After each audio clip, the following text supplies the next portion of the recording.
there was a huge gap, I would say a mismatch between our strategy, our goals as Africans, and the structures, procedures, and process of the African Union.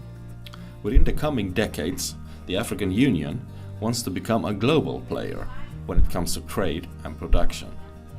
Agenda 2063 holds all these goals and priorities set by African leaders.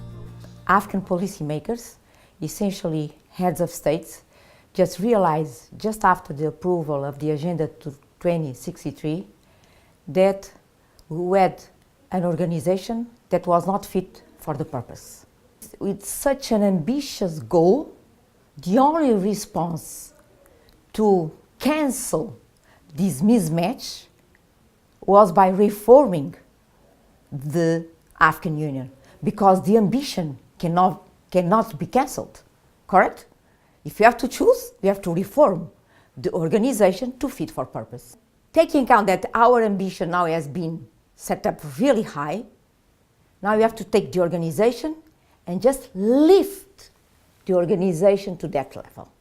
And it's feasible and is already happening.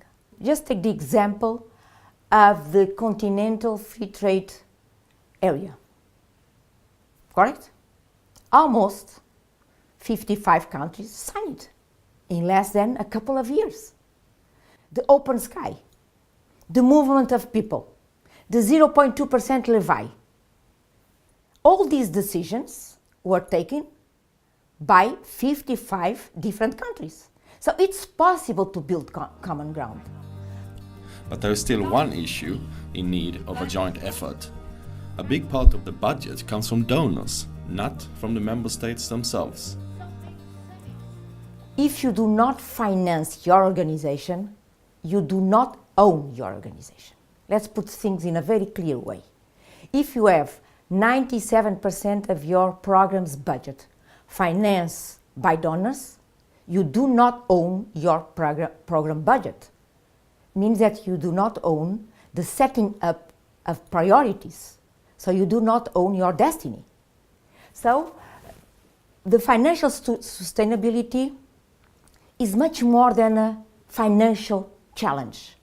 It's more an ownership challenge to take over the organization and carry on with the mandate.